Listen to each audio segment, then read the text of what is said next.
Hi hello friends, అందరూ బాగున్నారా? First time నా ఛానల్ చూసిన వాళ్ళైతే ప్లీజ్ సబ్స్క్రైబ్ చేసుకోండి, లైక్ చేయండి. ఈరోజు నేను సింహాచలం వెళ్ళాను అనమాట. వైజాగ్లో ఉన్నది. వైజాగ్లో సింహాచలం ఆల్మోస్ట్ వైజాగ్లో ఉన్న వాళ్ళందరికీ తెలిసిందే, కాకపోతే చెప్తున్నాను అనమాట. తెలియని వాళ్ళు కూడా కొందరు బయట వాళ్ళు ఉంటారు కదా అని చెప్తున్నాను. ఈ సింహాచలం ఎలా టెంపుల్ ఏర్పడిందంటే, ఈ దేవాలయము సముద్ర మట్టానికి 240 మీటర్లు ఎత్తున సింహగిరి పర్వతంపై ఉంది. ప్రస్తుత ఈ ఆలయాన్ని 13వ శతాబ్దంలోని ఒడిశాకు చెందిన తూర్పు గంగారాజు లాంగుల్ నరసింహదేవ కళింగ వాస్తుశిల్పం ప్రకారం నిర్మించారనమాట. అప్పుడు సింహాచలంకి ఎన్ని మెట్లు కొండ మార్గంలో, ఇప్పుడు తిరుపతి మెట్లు ఎక్కుతాం కదా, అలాగే సింహాచలం కూడా మెట్ల మార్గం ఉంటుంది. ఆ సింహాచలం మెట్లు ఎన్ని ఉన్నాయంటే 1000 మెట్లు ఉన్నాయన్నమాట. కొందరు బస్సు ద్వారా వెళ్తారు, కొందరు మెట్ల ద్వారా వెళ్తారనమాట. ఇది చందనోత్సవం ప్రతి సంవత్సరం ఒకసారి జరుగుతుంది. ఆ చందనోత్సవం కూడా ఎందుకు జరుపుకుంటారంటే, చందనయాత్ర అని కూడా అంటారంట. ఈ చందనోత్సవాన్ని పిలువబడే సింహాచలం చందనోత్సవం దేవత అయిన నరసింహస్వామికి గంధపు చెక్కలతో అభిషేకం చేయడం ద్వారా గుర్తించబడుతుంది. విశాఖపట్నంలోని సింహాచలం ఆలయంలో జరిగే ఈ వార్షిక ఉత్సవం వేలాది యాత్రికులను ఆకర్షిస్తుంది. మహావిష్ణువు వరాహము, సింహం, మనిషి అంటే 3 రూపాలు ఒకే శరీరంలో ఉన్నట్లు వెలిసిన ఒకే ఒక ప్రాంతం మన సింహాచలం అన్నమాట. ఈ సింహాచలంకి ఏంటంటే సంవత్సరానికి ఒకసారి గిరి ప్రదర్శన కూడా అవుతుంది. ఆ గిరి ప్రదర్శనకి ఇంకా చాలా జనం, చుట్టువైపులో ఉన్న ప్రాంతాల వాళ్ళు, వేరే వేరే జిల్లాల వాళ్ళు అంతా కూడా ఖచ్చితంగా సంవత్సరానికి ఒకసారి గిరి ప్రదర్శనకి వస్తారు. అది పౌర్ణమికి వస్తుంది కదా, పౌర్ణమి ముందు రోజు పౌర్ణమి అనమాట.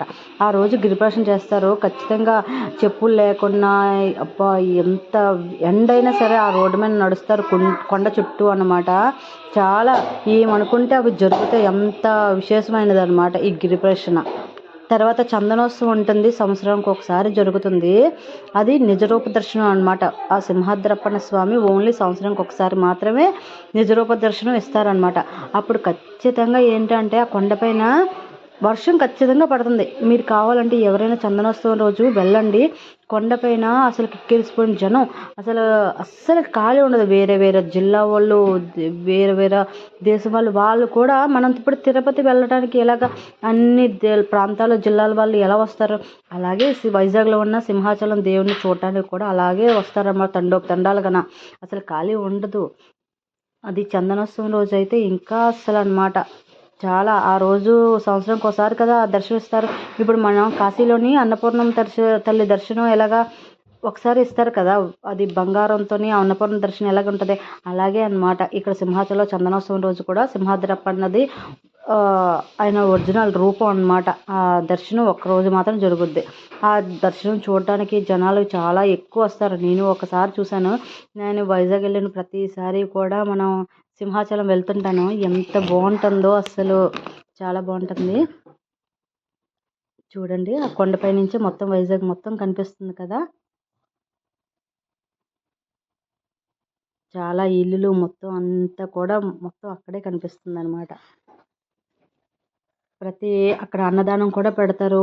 ఉదయం 10:30 నుంచి మధ్యాహ్నం 2 వరకు స్టార్ట్ అవుతుంది. మళ్ళీ ఈవినింగ్ నుంచి కూడా స్టార్ట్ అవుతుంది. నిత్యం అన్నదానం జరుగుతూనే ఉంటుంది అనమాట. అసలు భక్తులకి అలా అన్నదానం జరుగుతుంటుంది. ఇంకా తిరుపతిలాగా ఎంత ఫేమస్ సింహాచలం, ఒక్కసారైనా ప్రతి ఒక్కరు ఎక్కడున్నా సరే దర్శించుకోవాలన్నమాట. అంత పవర్ఫుల్ అనమాట ఈ సింహాచలం టెంపుల్. చుట్టూ కొండలు, ఆ కొండలు ఎత్తైన కొండలకు పైన అనమాట మన సింహాద్రప్పన్న స్వామి అంటారు. సాక్షాత్తు వరాహమూర్తి నరసింహస్వామి అన్నమాట. అక్కడ వెలిసారు, ఆయనే సాక్షాత్తు వెలిసారనమాట. అక్కడ తర్వాత నెలగంట పెడతారు కదా, సంవత్సరానికి ఒకసారి వస్తుంది. మంచి మిరాకిల్ అనమాట. సంవత్సరానికి ఒకసారి వస్తుంది.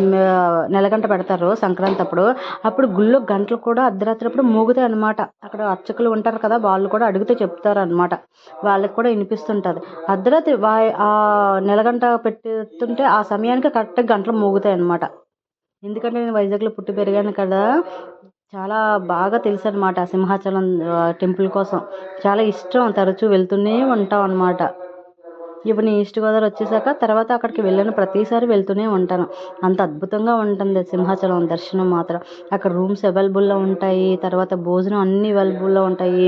ఎక్కడి నుంచో వచ్చిన వాళ్ళందరూ కూడా అక్కడే స్టే చేస్తారు. ప్రతిదీ అందుబాటులో ఉంటుంది అన్నమాట. మెయిన్ సెంటర్ వైజాగ్లో అనమాట. సింహాచలం అంత ఫేమస్ గుడి. అన్ని గుళ్ళలో కన్నా కూడా మన తిరుపతి ఎంత ఫేమస్, మన సింహాచలం కూడా అంతే ఫేమస్. చాలా బాగుంటుంది. సాక్షాత్తు ఆ నరసింహస్వామి అనమాట. మహావిష్ణువు వరాహము, సింహం, మనిషి అంటే 3 రూపాల్లో ఉంటారనమాట కలిసి. నా ఛానల్ సబ్స్క్రైబ్ చేసుకోండి ఫ్రెండ్స్.